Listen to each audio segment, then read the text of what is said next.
Sir আপনি ভেতরে যেতে পারেন।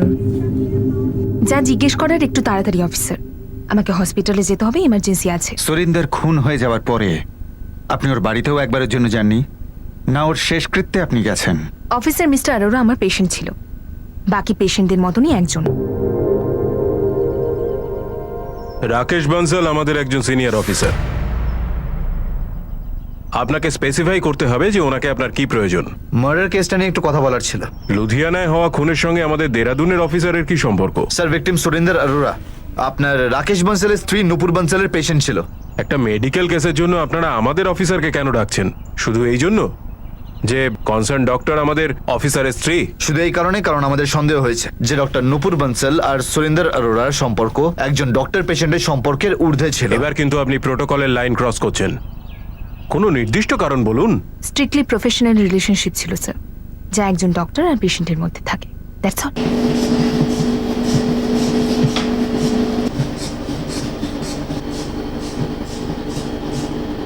আমি শুনেছি আপনাদের দুজনের মধ্যে সম্পর্ক ছিল, কথাটা সত্যি? ভুল শুনেছেন আপনি, অন্য কিছু। আমি চাই, আমার দেরি হচ্ছে।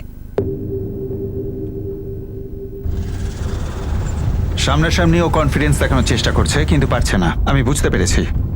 একেবারে কিছু না কিছু তো নিশ্চয়ই ছিল ডক্টর নুপুর বানসাল আর ওই সুরিন্দরের মধ্যে। আর এখানেও sir forest office ranger cooperate করছে না। ওরা বলছে যে প্রমাণ নিয়ে এসো, যেটা ফ্র্যাঙ্কলি সত্যিই আমাদের কাছে নেই। আমরা অতটুকুই জানি যতটা আমাদের ওই বন্ধুটা বলেছে।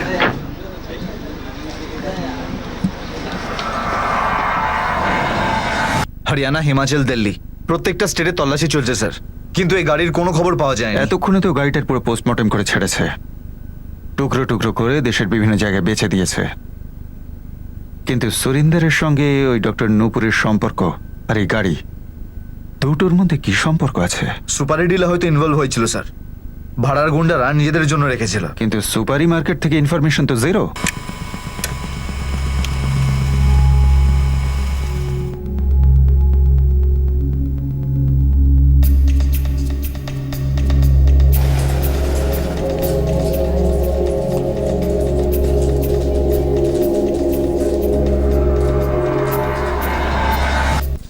যতটা ব্যালেন্স আপনি অনলাইনে চেক করেছেন ঠিক ততটা ব্যালেন্সই আছে আপনার অ্যাকাউন্টে। আচ্ছা, এমন কোনো ট্রানজ্যাকশন হয়েছে কি যেটা অ্যাকাউন্টে রিফ্লেক্ট হয়নি? স্যার, যদি এরকম হতো তাহলে এসএমএস কিংবা ইমেলে আপনি সেটা জানতে পারতেন। হ্যাঁ,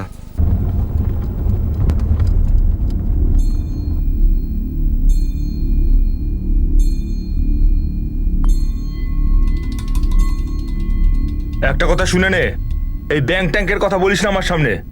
আমি আমার কাজ করে দিয়েছি আর সেই টাকা আমার যেভাবে হোক চাই। টাকা কোথায় পালাচ্ছে দাদা? আগে যেতে তো দাও অ্যাকাউন্টে। তোমার টাকা আমি তোমাকে ঠিকঠাক দিয়ে দেবো বললাম তো। এত টুকরো করব আমি তোর যে তোর বাড়ির লোক গুনতে গুনতে হাঁপিয়ে যাবে। দেখো দাদা, আমাকে এসব হুমকি টুমকি দিও না। তোর আসল রূপ আমি বুঝে গেছি। এক তো কাজ করতে বলিস, তারপর তুই সেই পয়সা দিতে অস্বীকার করিস। মাথা খারাপ করিস না আমার, টাকা চাই আমার, ব্যাস।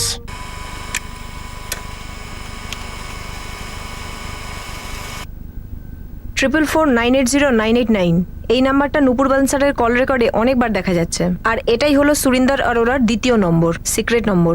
তাহলে এটাই হলো সেই নম্বর যেটা সুরিন্দর একমাত্র ওই ডক্টর নূপুরের সঙ্গে কথা বলতো।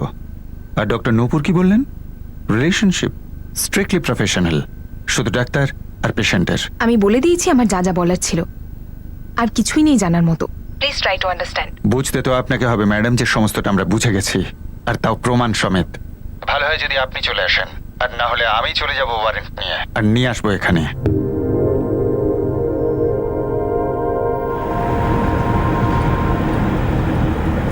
স্যার, ডক্টর বানসালের ফোন রেকর্ডসের বাকি সমস্ত নাম্বার স্ক্যান করা হয়েছে, অল ক্লিন স্যার, সব পেশেন্টদের নাম্বার। সেটা এই কারণে, কারণ সবাই কিছু না কিছু নিশ্চয়ই জানতো। কিন্তু এই প্লটিং, এই মার্ডার, এটা অন্য কেউ করেছে সোনিয়া।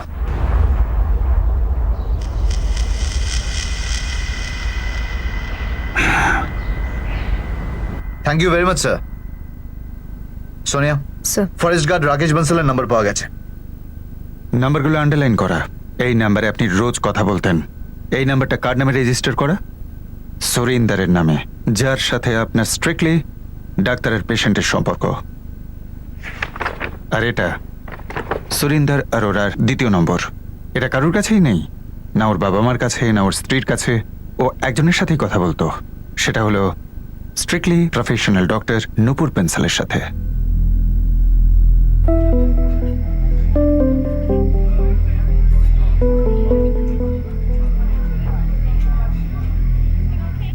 সুরেন্দ্র আরোরা আমার পেশেন্ট ছিল। আর হ্যাঁ, আমার ওনার সাথে বন্ধুত্বও ছিল। বন্ধুত্ব আগে হয় নাকি পেশেন্ট? প্রথমে পেশেন্ট, তারপর বন্ধুত্ব। যদি এই বন্ধুত্বের ডায়াগনোসিস করা হয়, তার কোনো প্রয়োজন নেই অফিসার। বন্ধুত্ব ছিল ক্লিন আর অনেস্ট, কিন্তু আমার ওর মার্ডারের সাথে কোনো কানেকশন নেই। ডক্টর নূপুর আপনার আর আপনার স্বামীর মধ্যে, মানে ফরেস্ট অফিসার ডক্টর রাকেশের মধ্যে অনেকটা দূরত্ব ছিল।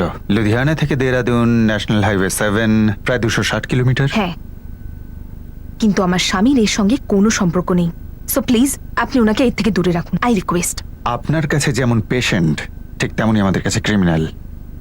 আপনারা হসপিটালে তাদেরকে ইনজেকশন দেন, আর আমরা আমাদের ক্রিমিনালদের অন্যরকম ইনজেকশন দিই। কেননা ইনজেকশন না দিলে কেউই নিজের দোষ স্বীকার করে না।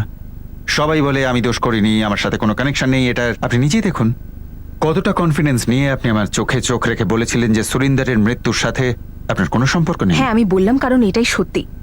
মিস্টার অরোরার মার্ডারের সঙ্গে আমার আর কোনো সম্পর্ক নেই, কিন্তু আমার বন্ধু তো নিশ্চয়ই ছিল। কিন্তু প্রথমে এটা আপনি গোপন করেছিলেন। হ্যাঁ, করেছিলাম, কারণ আমি একজন বিবাহিত মহিলা, তার সাথে একজন রেসপেক্টেবল ডক্টরও, তার সঙ্গে সঙ্গে একজন মানুষও। মানুষের একাকিত্বকে দূর করার জন্য বন্ধুত্বের প্রয়োজন, আর এই প্রবলেমটা মিস্টার অরোরারও ছিল। আর এই প্রবলেমটা ওনার স্ত্রীর রেখারও ছিল, ওর 12 বছরের বাচ্চারও ছিল। কিন্তু সুরিন্দর 5 বছর ইন্ডিয়াতেই বসে রইল। স্যার, এটা ওদের পার্সোনাল চয়েস ছিল। সে পার্সোনাল চয়েসটা আপনি। লাইফ এতটা ব্ল্যাক অ্যান্ড হোয়াইট হয় না। কিন্তু মৃত্যু, মার্ডার তো ডেফিনেটলি ব্ল্যাক হয়, যেটা আপনি করিয়েছেন আপনার বন্ধুর। এবার সোজাসুজি আমাকে বলুন, সুপারি কাকে দিয়েছিলেন? আমি মার্ডার করাইনি সুরেন্দারের। তাহলে আমাদের আপনার হাজব্যান্ড রাকেশের সঙ্গে কথা বলতে হবে।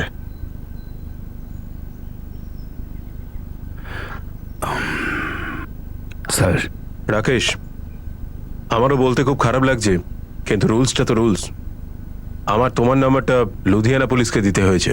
কেন স্যার? ওরা বলছিল যে কোনো একটা মার্ডার কেস আছে কোনো সুরেন্দ্র অরোরার, যিনি তোমার স্ত্রী নূপুরের পেশেন্ট ছিলেন। কিন্তু তার সাথে আমার কি যোগ স্যার? আমিও ওনার থেকে সেটাই জানতে চাইলাম, কিন্তু উনি জেদ করছিলেন। আমার হাজবেন্ড এই বন্ধুত্বের ব্যাপারে কিছু জানে না। জাস্ট বন্ধু তো, জানলেই বা কি এমন সমস্যা? বন্ধুত্ব ছিল, কিন্তু এতটা ব্ল্যাক অ্যান্ড হোয়াইটও ছিল না। ব্ল্যাক অ্যান্ড হোয়াইটের মাঝখানে হয় গ্রে। তাহলে ডক্টর নূপুর, আপনি এই গ্রে কালারটাকে আমায় বোঝান। আপনি অনেক বেশি পার্সোনাল হচ্ছেন অফিসার। ডক্টর নূপুর, আমরা একটা মার্ডারের তদন্ত করছি। আমাদের অ্যাফেয়ার ছিল না অফিসার। আমরা একে অপরের সঙ্গে শুতাম না, কথা বলতাম, দেখা করতাম, অনেক বেশি কথা বলতাম, কারণ আমরা একা ছিলাম, হয়তো বেশি একা ছিলাম।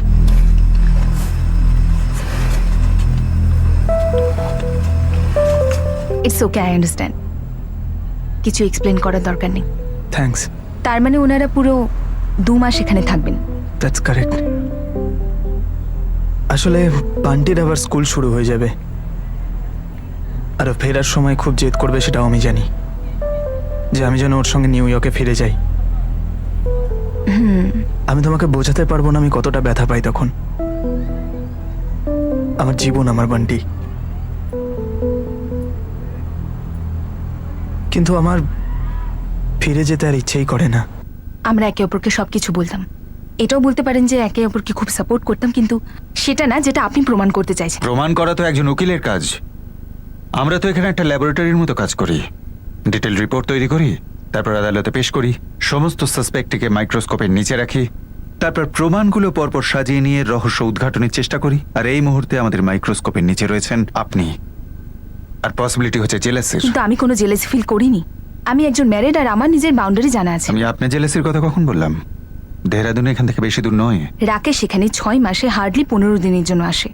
অবভিয়াসলি আমি কেন আমার বন্ধুত্বের ব্যাপারে ওনাকে বল? কিন্তু এটা তো অবভিয়াস, তাই না, যে আপনি না বললে ও জানতেই পারবে না? এটাও তো অবভিয়াস নয় যে সুরিন্দর রেখাকে এই ব্যাপারে কিছু বলেনি। আর আমরা যখন সম্পর্ক আর জেলাসির কথা বলি, তো নিউ ইয়র্ক তো এখান থেকে বেশি দূর নয়। নজর রাখো ওই ডক্টর নূপুর বানসালের ওপর।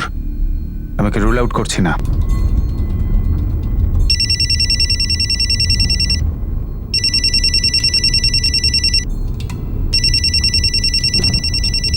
স্যার এই রাকেশ বানসালের কল রেকর্ড স্ক্যান হচ্ছে, জানা যাবে সুরিন্দরকে রাস্তা থেকে সরানোর অ্যারেঞ্জমেন্ট ওই করেনি তো? ডক্টর নূপুর বেনসাল কিন্তু রেখার দিকে ইঙ্গিতটা দিয়েছে। ওদিকে রেখা অরোরা বলছে যে ওর সন্দেহ ছিল যে সুরিন্দরের জীবনে কেউ একজন এসেছে। আমি জানি না, আমি শুধু সন্দেহ করেছিলাম। ম্যাডাম কিছু কি জানতে পারলেন যে কে মেরেছে আমার ছেলেকে? এখনো তদন্ত চলছে। কিন্তু হরজিৎ বাবু, একটা কথা পরিষ্কার করে বলুন তো, যে আপনি, আপনার স্ত্রী অথবা রেখা ম্যাডাম কেউই কি ডাক্তার বানসাল সম্বন্ধে কিছুই জানতেন না?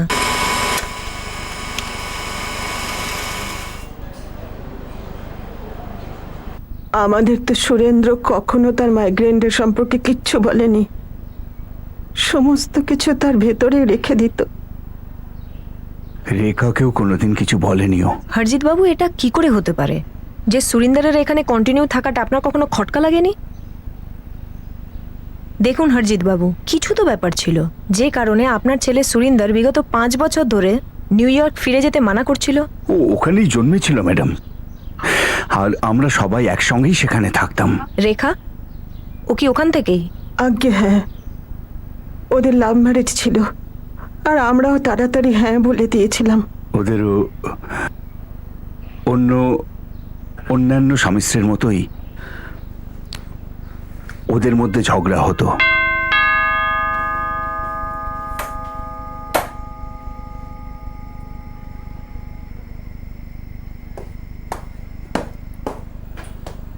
বান্টি কাঁদছিল তোমার জন্য, আর কাঁদতে কাঁদতে ঘুমিয়ে পড়লো। কিন্তু তুমি তো বলেছিলে তুমি তাড়াতাড়ি ফিরে আসবে। আমি তাড়াতাড়ি আসবো মানে এই নয় যে তুমি লেট করে আসবে। আর এত লেট? তুমি প্রত্যেক উইকেন্ডে বাইরে থাকো, ইনফ্যাক্ট কখনো কখনো সকালে বাড়ি ফেরো। আমি তো আজ পর্যন্ত কিছু বলিনি তোমাকে। আজকে একদিন আমি আমার ফ্রেন্ডদের সঙ্গে বাইরে গেছি, তুমি আগে লেকচার দিচ্ছ। রেখা, বিয়ের পর কিন্তু তুমি খুব বদলে গেছো। রং, বিয়ের পর আমরা বদলে গেছি, অনেকেই বদলে যায়। তুমি যখন দেরি করে ফেরো তখন আমি তোমায় কিচ্ছু বলি না। তোমার লেট করে আসা আর আমার লেট করে আসা, it's not same Rekha. Really? Why? Rekha নিজেই ইন্ডিপেন্ডেন্ট জব করত, সুরেন্দ্র আমাদের দুটো মোটেল সামলাতো। দুজনের কেরিয়ার খুব ভালো চলছিল এবং দুজনের মধ্যে সম্পর্ক ব্যাস, আর কি বলবো। এত ঝগড়া হতো। দুজনের রুম আলাদা হয়ে গেছিল। তারপর একদিন সুরিন্দর সকালে উঠল, বলল আমি ইন্ডিয়ার টিকিট কেটে ফেলেছি, আমি লুধিয়ানা যাব আর গিয়ে সেখানকার সম্পত্তি সামলাবো। তারপর এখানে চলে এলো। স্যার এই রাকেশ বানসালের কল রেকর্ড থেকে কিছু পেলাম না। 1 মাস হয়ে গেল না আমরা পেলাম এই লাভ স্টোরির কোনো সূত্র, না গাড়ির ব্যাপারে কোনো খবর। হরদেব খোসলা আর অজিত মালিক, এই দুটো কারচোরকে আমি বেধড়ক মেরেছি স্যার, কিন্তু মনে হচ্ছে না যে কেসটায় ওদের কোনো হাত রয়েছে।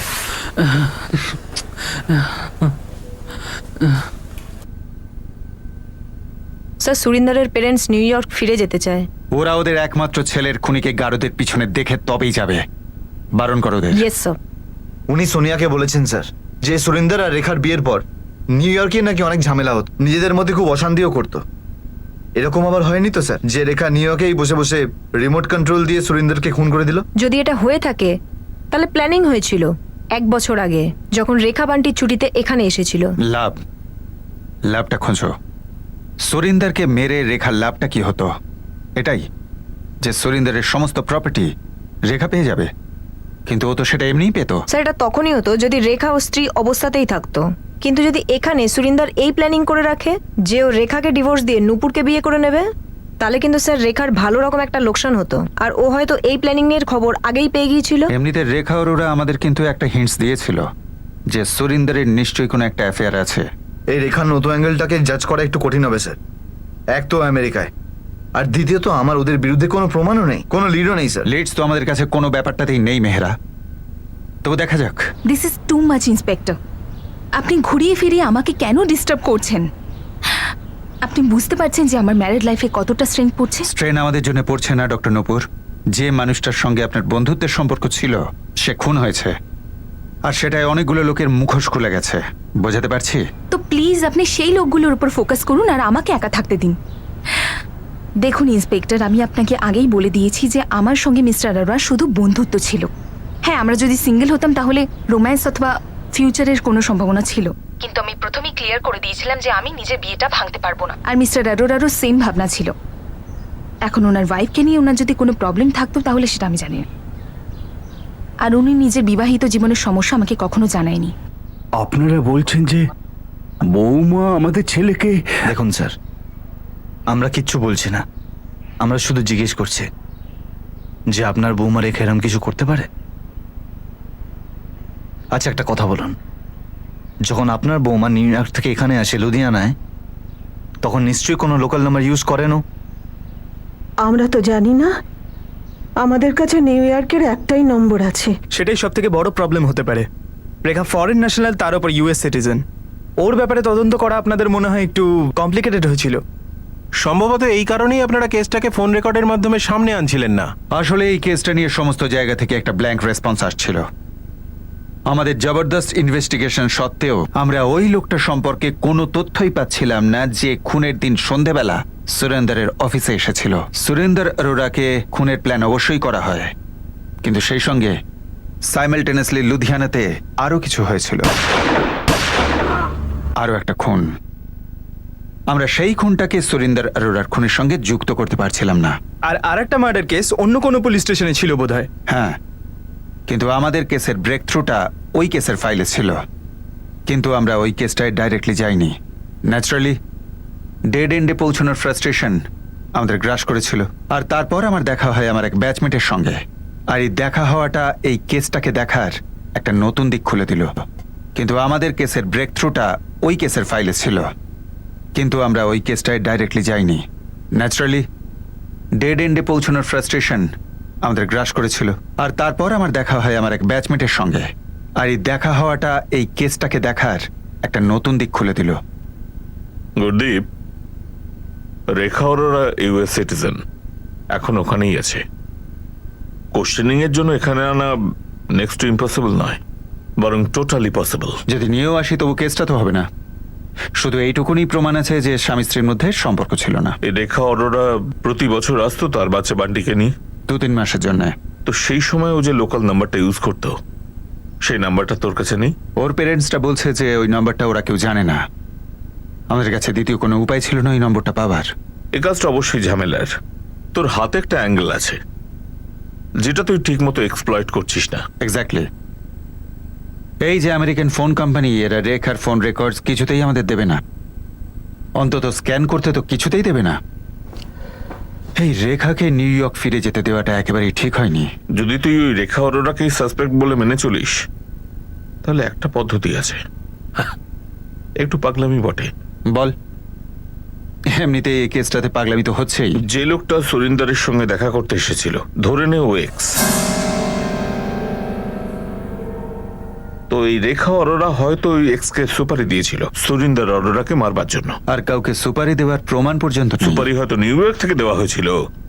আরে ওখান থেকে কোনো প্লাস্টিক বা নিউজ পেপারে মুড়ে ক্যাশটা তো আর পাঠায়নি, কোনো অন্য উপায়ে ক্যাশ ট্রান্সফার হয়েছে। আর কাজটা শেষ হয়ে যাবার পরে বাকি ব্যালেন্স। তারপর বল। তো এই রেখা অরোরা ওখান থেকে সুপারি কন্ট্রাক্টরের সঙ্গে কথা বলে। কিন্তু অনিল, আমরা আবার সেই একই পয়েন্টে ফিরে এলাম। কিন্তু আমেরিকান ফোন কোম্পানি থেকে রেখার কল রেকর্ডস আমরা কিছুতেই পাবো না। না পাওয়া যাক, কিন্তু এখানে তো ফোন রেকর্ডস পাওয়া যাবে। কোন নম্বরের কথা বলছিস? লুধিয়ানায় যতগুলো ফোন কোম্পানির নেটওয়ার্ক আছে, ছোট বড় অপারেটরস আছে, সবার ওদের সবাইকে রেখার ইউএস এর নাম্বারটা দে, সঙ্গে স্ট্যান্ডিং অর্ডার, যেন ওরা খোঁজ করে এই নাম্বার ওদের কোন কাস্টমারের ফোন রেকর্ডসে রিফ্লেক্ট করছে। সে তো কয়েক লাখ নম্বর। যদি রেখা ষড়যন্ত্র করে, তো এখানে সুপারি কন্ট্রাক্টরের সঙ্গে কথা নিশ্চয়ই হয়েছে, বা কারুর না কারুর সঙ্গে কথা হয়েছে, তো ওর সেই নাম্বার এখানে লোকাল নাম্বারের ফোন রেকর্ডসে রিফ্লেক্ট করবেই। বাস তোর হাতে এমন কিছু না কিছু আসবে যাতে কেসটা সামনে এগোবে। এই কাস্টমারের ডিটেলস বার কর, উঠিয়ে নে সালাকে। পাগলের আইডিয়া, কিন্তু কাজে আসবে। Sir, all in all Ludhiana সিটিতে অন্তত 6টা সেলফোন সার্ভিস প্রোভাইডার রয়েছে। আচ্ছা, সবার নাম্বার যদি আমরা কাউন্ট করতে বসি, তো পোস্টপেড আর প্রিপেড মিলিয়ে লাখের বেশি সিম কার্ড হবে। একদমই। তোমরা এই 6টা সার্ভিস প্রোভাইডারের হেডের সঙ্গে কথা বলো, আর ওদের এই নিউ ইয়র্কের নাম্বারটা দাও। 0012198785 আর ওদের বলো যে এই নাম্বারটা ওদের সিস্টেমে রান করাতে আর খোঁজ নিতে যে এই নাম্বার থেকে ওদের কোন সিমে কতগুলো কল হয়েছে মার্ডারের আগে। কারণ আমরা জানি না যে রেখা ওরা কতদিন ওদের কন্ট্যাক্টে রয়েছে, কিন্তু 22 এপ্রিলের পরে মার্ডারের পরে ইনফর্ম করার জন্যে আর বাকি অ্যামাউন্টের জন্য নিশ্চয়ই অনেক ফোন করা হয়েছে, অবশ্যই করা হয়েছে। স্যার এটা তো অন্ধকারে তীর চালানোর সমান হবে। কিন্তু তবুও তীরটা চালাতে হবে এবং পুরো শক্তি দিয়ে চালাতে হবে, এতটা শক্তি দিয়ে যাতে লুধিয়ানা থেকে ওটা সোজা নিউ ইয়র্ক পৌঁছে যায়। আমি সাব ইন্সপেক্টর বিকাশ মেহরা কথা বলছি। আই নো এটা ইম্পসিবলের মতো, কিন্তু ইম্পসিবল আদৌ নয়। হ্যাঁ ঠিক, একদম তাই। এটা নিউ ইয়র্কের নম্বর, নোট করুন। আপনি আপনার অফিস থেকে একটা আর্জেন্ট অর্ডার ইস্যু করুন যাতে কাজটা তাড়াতাড়ি হয়। হ্যাঁ হ্যাঁ, অনেক বড় কাজ। আমাদের কাছে এই অ্যাঙ্গেলটা রুল আউট করার দ্বিতীয় পথ নেই।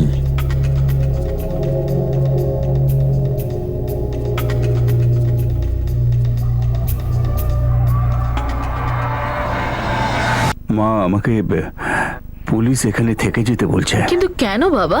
ওরা বলছে যে আমাদের ততক্ষণই থাকতে হবে যতক্ষণ না সুরিন্দরের খুনিকে ধরতে পারছে। আরে এটা কেমন কথা?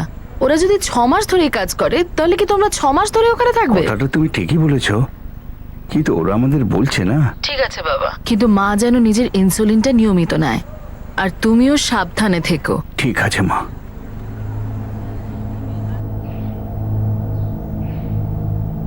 এখনো কি পুলিশ রেখাকেই সন্দেহ করছে? জানি না, কিচ্ছু জানি না। আমি তো ভয় পাচ্ছি। এদের দুজনের মধ্যে সত্যি এইরকম কিছু হয়েছিল কি? তেমন কিছু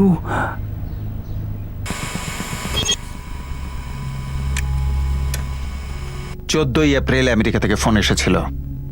22 এপ্রিল এখান থেকে ফোন করা হয়েছিল রেখা অরোরার নাম্বারে। এরপর 9th মে আর রেখা অরোরার ফোনের শেষ কল 16th মে। বিচুলির গাদা থেকে নয়, বিচুলির ক্ষেত থেকে ছুঁচ পাওয়া গেল। আর এই নম্বরটা 4432143221 কোন সন্দীপের নামে রেজিস্টার করা। রেজিস্ট্রেশন ফর্মটা বার করো।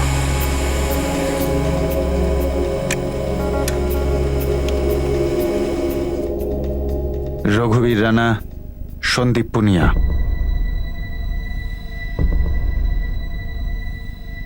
স্যার সন্দীপ পুনিয়া সুরিন্দর আরোরাকে চেনে, কিন্তু ওর নাম্বার সুরিন্দর আরোরার দুটো ফোন রেকর্ডসেই শো করছে না, বিগত 1 বছরের রেকর্ডসেও নয়। কিন্তু তাহলে দুজনের কানেকশনটা কি? স্যার 3 বছর আগে সুরিন্দর আরোরার বাবা হরজিৎ বাবু নিজের বাংলোর সামনে একটা শপে ইনভেস্ট করেছিল। এটাও তো ওই সন্দীপ। আমাদের ভাড়াটে ছিল এরা। এর সঙ্গে সরিন্দারে আলাপ করিয়েছিল। বাবা, এ হলো সন্দীপ, আমাদের চন্দন কলোনির দোকানটাও ভাড়া নিচ্ছে। নমস্কার জেঠু। নমস্কার বাবা। 1-2 বছর আগে দোকানটা বন্ধ করে দেয়। গার্মেন্টসের ব্যবসা করত, তারপর সরিন্দার দোকানটাকে বেচে দেয়। এর সাথে সরিন্দারের মার্ডারের কি যোগাযোগ আছে? হরজিৎ বাবু সেটা কোনো খোঁজ নেওয়া বাকি আছে। আরে রঘুবীর রানা? এই রঘুবীর রেগুলারলি ফিচার হয় স্যার সন্দীপ ভুনিয়ার নম্বরে। দুজন টাচে রয়েছে। আর এই কানেকশনটা একদম ঠিক আছে স্যার। রঘুবীর রানা সন্দীপ পুনিয়ার ফোন লোকেশন 22 এপ্রিল 4টা থেকে 5:30 পর্যন্ত ভিল্লান নগরে শো করছে।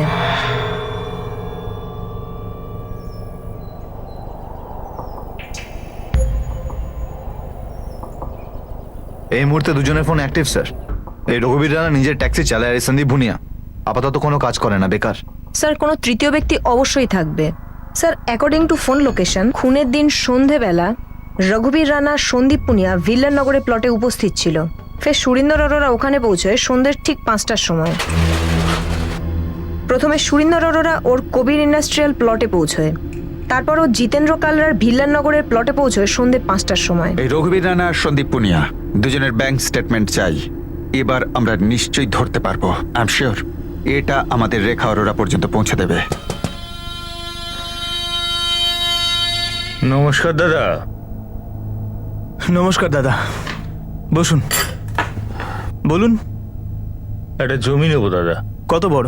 400-500 লোকের একটা ওয়ার্কশপ, তাই একটা বড় সড়ো জমি চাই, বুঝলেন? আপনি যেরকম একটা প্লট চাইছেন সেরকম একটা আছে আমার হাতে। তাহলে চলুন কালকে গিয়ে দেখে আসি। না দাদা, আজকেই যেতে হবে। আজকেই দেখিয়ে দিন আমাকে, খুব আর্জেন্ট ব্যাপার এটা। কাল আমাদের সিও সাহেব দেখবেন। আপনি এখন চা খান গরম গরম, তারপর বেরোবো ধীরে সুস্থে।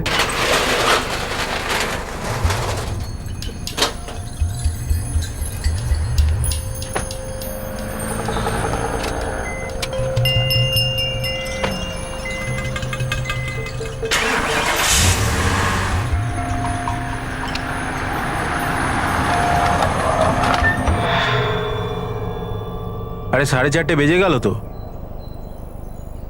আসবে আসবে আসবে। আরে কখন আসবে? আরে মাথা ঠান্ডা রাখ, বলছি তো আসবে আসবে, দেখ না। এটা হলো আপনার জমি, ভালো করে দেখুন। আপনার ওয়ার্কশপের জন্য একদম ঠিকঠাক জায়গা। হ্যাঁ, জমিটা তো বেশ ভালোই, কিন্তু একটু ছোট মনে হচ্ছে। ছোট কোথায় স্যার, এই যে দেখুন কত বড়। আপনি একটা কাজ করুন, নেমে আমরা একটু রাউন্ড মেরে আসি। আরোরা বাবু, আমি কি বলছি, হাইওয়ের আশেপাশে যদি কোনো জমি আপনার থাকে সেটা আমাকে দেখান। হাইওয়ে আছে দাদা একটা প্রপার্টি, কিন্তু সেটা আমার নয়, আমার একজন চেনাশোনা লোক আছে। আরে কোনো ব্যাপার না, আপনি চলুন চলুন চলুন আপনি।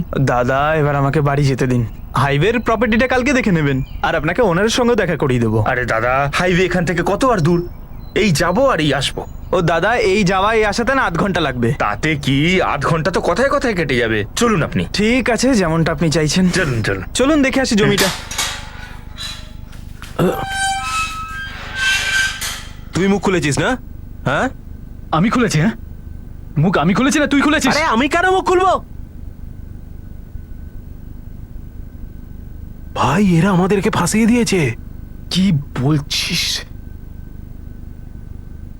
এত বড় ধোকা? হ্যাঁ,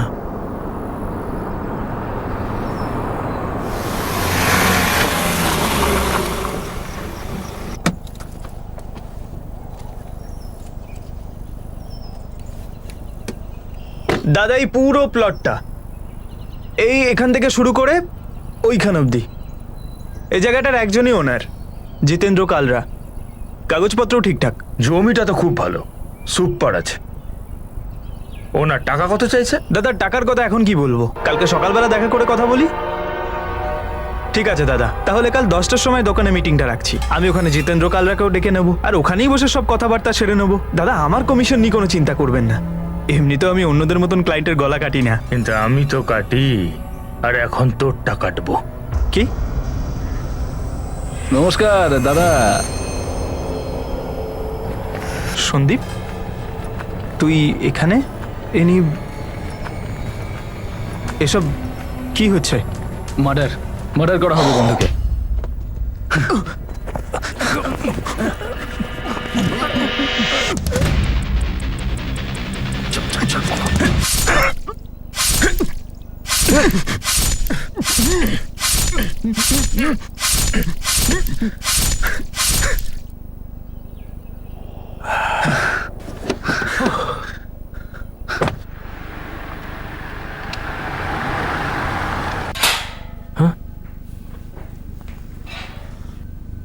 বসো বসো, তোমরা আমাদের অতিথি, বসো। Bank statement, phone record, America,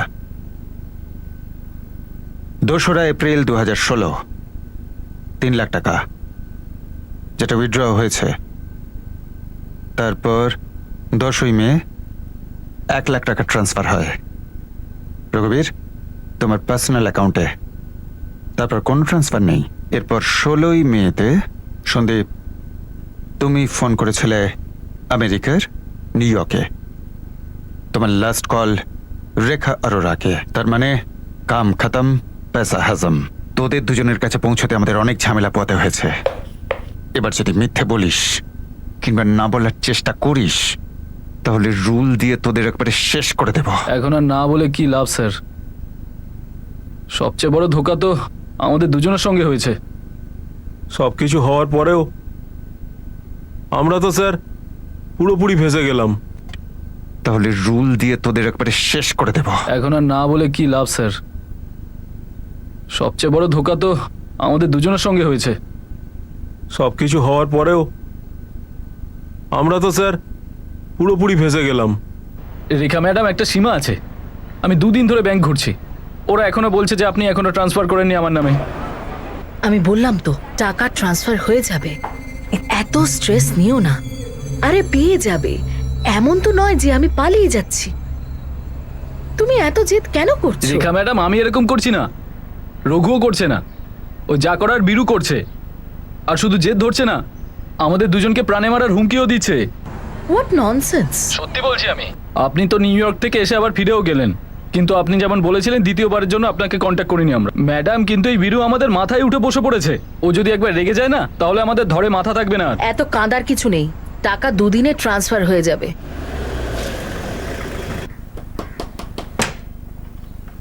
এবারে আমি কি করব তুই আমাকে বল। কতবার ফোন করেছি ওনাকে, আমার ফোন না ধরলে কি করব? আমার মনে হচ্ছে শালা চুগলি করছে, খুব চালাক শালি। একবার সামনে আসলে না, সে তো আমাদের সামনে আসুক বা না আসুক, কিন্তু তাড়াতাড়ি টাকা না পেলে না বীরু আমাদের শেষ করে দেবে। আর বীরু কি করতে পারে সেটা আমরা দুজনেই দেখেছি। তাহলে ভীরু হচ্ছে তৃতীয় কোণ। হ্যাঁ স্যার। স্যার, রেখা ম্যাডাম আমাদের দুজনের সঙ্গে 50 লাখ টাকার ডিল করেছিল, তো আমরা বীরুকে এনেছিলাম। শোন, লোকটাকে আমায় খুন করতে হবে, আর তোরা দুজন আমার সাথে সাথ দিবি। আরে দাদা, টোটাল টাকাটা 3টে ভাগে ভাগ হবে, আর 3 জনে আমরা সমান ভাগে নেব। তুমি আমাদের কথাটা শোনো। ঠিক আছে, ওই লোকটারও তাহলে 9 টুকরো হবে। 3 টুকরো তুই করবি, 3 টুকরো ও করবে। আছে তোদের কলিজায় জোর? কথা বলতে এসছে। 50 লাখের মধ্যে 25 লাখ আমার, আর বাকি 25 লাখ তোদের দুজনের। আরে ওই লোকটার নাম বল শুধু, নাম কি তার? প্ল্যানিং কবে হয়, কোথায় হয়? লুধিয়ানায়, যখন গত বছর রেখা অরোরা এসেছিল আমেরিকা থেকে। হ্যাঁ স্যার। স্যার, গত বছর যখন উনি এখানে এসেছিলেন তখন বসে আমাদের সঙ্গে কথা বলেন। এই বছরে ওনার ফোন এসেছিল। আপনি শিওর থাকলে ঠিক আছে, যখন করতেই হবে তাহলে করে দেব। কিন্তু রেখা ম্যাডাম, আপনি যে কাজটা আমাকে করার জন্য বললেন মার্ডারের, সেটার জন্য আমাদের কোনো প্রফেশনালকে হায়ার করতে হবে। আমি তোমার রেসিপি শুনতে চাই না, না শপিং লিস্ট। আমি রেজাল্ট দেখতে চাই। সুরেন্দর অরোরার মার্ডার 50 লাখ টাকা পর্যন্ত দিতে পারে। হ্যাঁ হ্যাঁ, ঠিক আছে রেখা ম্যাডাম, আমি একজনকে জিজ্ঞেস করি, সে আগে মার্ডার করেছে। ওইসব আমি কিছু জানি না। আমার একটা কনফার্ম রিপ্লাই চাই, আর একটা কনফার্ম প্ল্যান। আমি অ্যাডভান্স তাড়াতাড়ি পাঠিয়ে দিচ্ছি।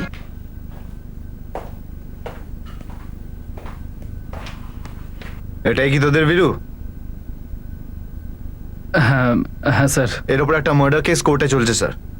তার উপরে এই 3 মেতে এর ওপর চলা একটা মার্ডার কেসের উইটনেসকেও খুন করে দিয়েছে। এখানে লুধিয়ানায়? হ্যাঁ স্যার, রামবাগ থানায় কেস ফাইল হয়েছে। দেখে একটু, কোথায় পাবো ভীরুকে? স্যার, অ্যাড্রেস তো জানি না স্যার, মাঝে মাঝে ফোন করে শুধু, এই আর কি। ফোন নাম্বার বল। একটাও নাম্বার নেই আমার কাছে ওর, আলাদা আলাদা নাম্বার থেকে ফোন করতো। সন্দীপ, সুরিন্দর অরোরার গাড়িটা কোথায়? গাড়িটা তো বীরু নিয়ে গেছে, ও বোধহয় বিক্রি করে দিয়েছে।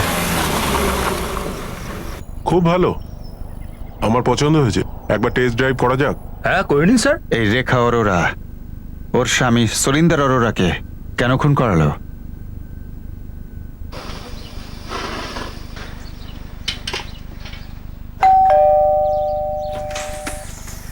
নমস্কার ম্যাডাম। নমস্কার। আরোরা বাবু আছেন বাড়িতে? না, ও তো বাড়িতে নেই। আপনি কি? আগে আমি ওনার চন্দন কলোনির দোকানের ভাড়াটিয়া, সন্দীপ আমার নাম। এই যে এই ভাড়াটা দিতে এসেছিলাম। আপনি আমায় দিতে পারেন, আমি ওনার ওয়াইফ। আচ্ছা, আমি জানি আপনি ওনার ওয়াইফ। আচ্ছা, কি করে?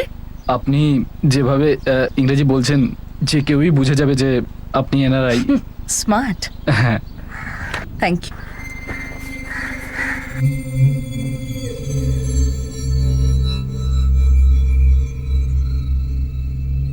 আমি চাই না তোমার এমন মনে হোক যে আমি তোমাকে ইউজ করছি, তাও ফ্রিতে। এই নাও। I know you need money. টাকার প্রয়োজন সবারই আছে। তুমি লাভার হিসাবে খারাপ না, হয়তো আমি তোমাকে আরেকবার রিপিটও করতে পারি। একদিন ছাড় দিয়ে একদিন রিপিট করতেন উনি আমায়, তো আমার জন্য তো একেবারে সোনায় সোহাগা ছিল বলতে পারেন। আরে, তোমাদের দুজনের মধ্যে থার্ড এম্পায়ার হলো কি করতে? ও আমার বন্ধু স্যার, তো আমি রেখা ম্যাডামের সঙ্গে আলাপ করিয়েছিলাম, একেও ম্যাডামের পছন্দ হয়েছিল। মানে তোমরা দুজনে একই সঙ্গে, এ পাশে একজন ওদিকে একজন, এরকম ব্যাপার? স্যার, প্রথম যখন আমাদের দেখা হয়েছিল আমাদের মনে হয়েছিল যে ম্যাডাম এতটা চালু খিলাড়ি, কিন্তু যখন শ্বশুর শাশুড়ির সাথে কথা হয়েছিল ওনারা একটু হিন্টস দিয়েছিলেন ওদের ভেতরের অশান্তি নিয়ে, কিন্তু এটা নিয়ে তো ওরাও বোধহয় জানতো না। আচ্ছা, একটা কথা বল, এই ম্যাডাম রেখা অরোরা থাকতো নিউ ইয়র্কে, আমেরিকায়, বেশ আরামেই ছিল সেখানে। আর সুরিন্দার এখানে এই লুধিয়ানায়। তো দুজনের অসুবিধাটা কি ছিল, মানে প্রবলেমটা কি ছিল? স্যার রেখা ম্যাডাম খাঁচা থেকে মুক্ত হতে চেয়েছিলেন, আর চাবিটা সুরেন্দারের কাছে ছিল, তাই মানে ডিভোর্স। কিন্তু এই সুরিন্দার ওকে ডিভোর্সটা দিচ্ছিল না।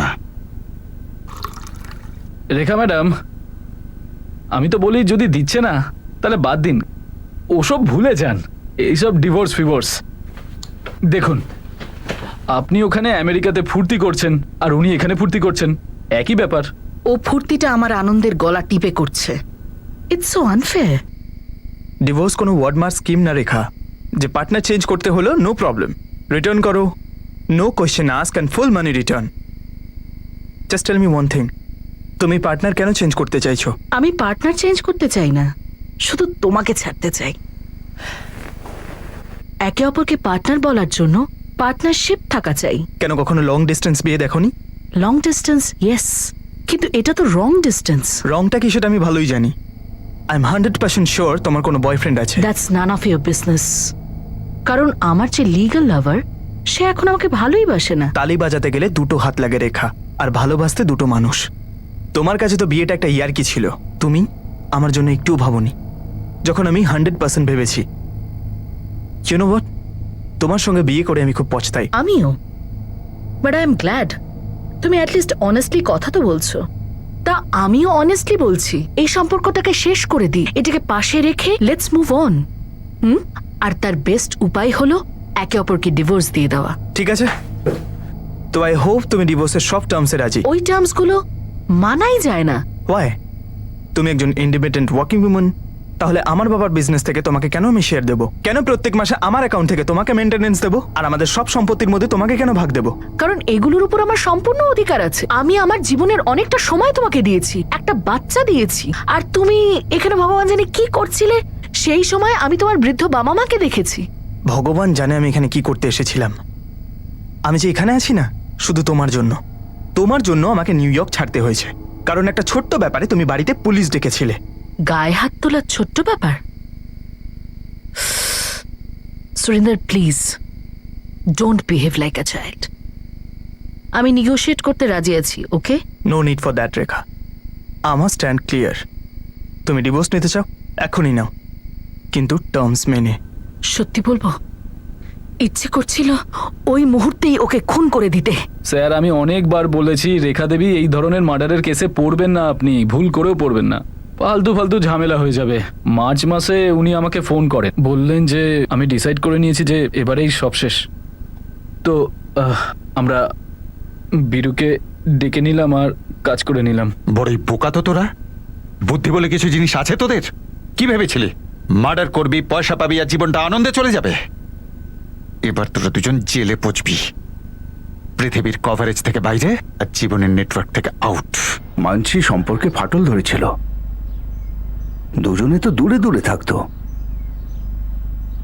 কে আর রোজ রোজ ঝামেলা সহ্য করতে পারে? রেখা এটা নিজেই করেছে, যাকে ও ভালোবাসতো তাকেই মেরে দিল। এখনো রেখার সাথে কথা বলা বাকি আছে, কিন্তু যে ছেলে দুটোকে দিয়ে ও কাণ্ড ঘটিয়েছিল তারা দুজন আমাদের হেফাজতে আছে, আর ওরা দুজন সব স্বীকার করে নিয়েছে। এখন আর তো নিউ ইয়র্কে গিয়ে রেখার কাছে থাকতেও পারবো না, অবশ্যই সম্ভব নয়। একটা কথা বলবেন ম্যাডাম, ও আমাদের বান্টির কোনো ক্ষতি করবে না তো? What bloody nonsense! আপনাকে দুটো লোক এসে যাতা বললো, আর আপনি তো এখানে পুরো একটা উপন্যাস লিখে ফেলেছেন। এনআরআই ওয়াইফ নিজের হাজবেন্ডকে মেরে ফেলেছে। This is not even smart officer.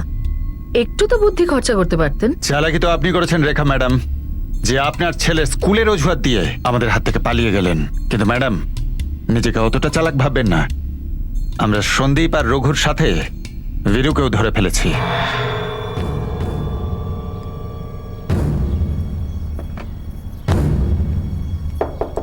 আরে কেবে? রুম সার্ভিস, রুমটা পরিষ্কার করতে হবে।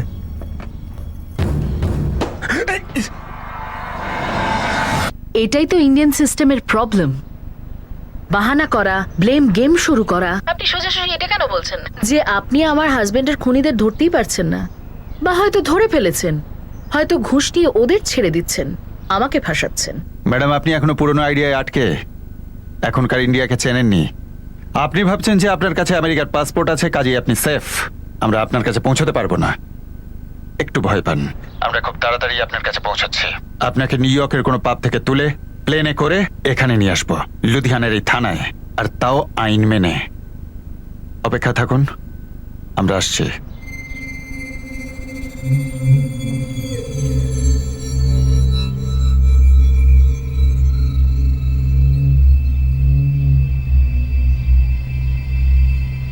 সুরিন্দরের গাড়ি ট্রেস হয়েছে স্যার, আমরা বাজেয়াপ্ত করে নিয়েছি। ভিরু আম্বালা থেকে একজন মেকানিকের সাহায্যে গাড়ির প্লাস্টিক সার্জারি করে দিয়েছে, আর তারপর ওকে বেঁচে দিয়েছে। স্যার, ভিরু ওর অপরাধ স্বীকার করে নিয়েছে। স্টেটমেন্টেও বলেছে যে সন্দীপ আর রঘুর সাথে মিলে সুরিন্দরের খুনটা ও করেছে। এই তিনজনের স্টেটমেন্টে সলিড ব্যাকআপের প্রমাণ তৈরি করো। ওই হোটেল রুম যেখানে রেখা অরোরা এদের দুজনকে নিয়ে যেত, ওখানকার উইটনেস, সিসিটিভি ক্যামেরা, প্ল্যানিং এর লোকেশন, ফোন রেকর্ডস সবকিছু রেডি করো। আমরা আমাদের সমস্ত শক্তিকে কাজে লাগাবো। এরপর দেখি ওই রেখা অরোরা আমাদের হাত থেকে কি করে পালিয়ে বাঁচতে পারে। হয়তো কঠিন, কিন্তু অসম্ভব নয়। Extradition come US to India, যাতে রেখা অরোরা এখানে এসে ট্রায়াল ফেস করে, এটা তো ডেফিনেটলি সহজ কাজ নয়। অনেক বছরের পরিশ্রমে এই রিকোয়েস্ট রিজেক্ট হয় বা কোনো প্রোগ্রেস ছাড়াই ঝুলে থাকে। হ্যাঁ, রাস্তাটা লম্বা, কিন্তু শেষ পর্যন্ত জিনিসটা এস্টাবলিশ হয়। যত বেশি ফুল প্রুফ, ক্রেডিবল আর লজিক্যাল এভিডেন্স পেশ করা যাবে, এক্সট্রাডিশনে ততই সফলতা লাভের সম্ভাবনা। ইউএস এর কথা ছাড়ো, এখানে ওর যে লোকেরা ছিল, ওদের ধরাটাও বেশ কঠিন ছিল। একটা চক্রব্যূহ তৈরি করেছিল। আমরা প্রায় ডেড এন্ডে চলে এসেছিলাম, কিন্তু আমরা হাল ছাড়িনি। অবশেষে চক্রব্যূহটা ভাঙলাম আর ওই দুজনকে গ্রেপ্তার করলাম। আশা রাখছি রেখা অরোরাও একদিন আমাদের সামনে চলে আসবে, আর সেই দিনের অপেক্ষায় আমি আছি। For more updates, subscribe to our channel, click the show links and enjoy watching the videos.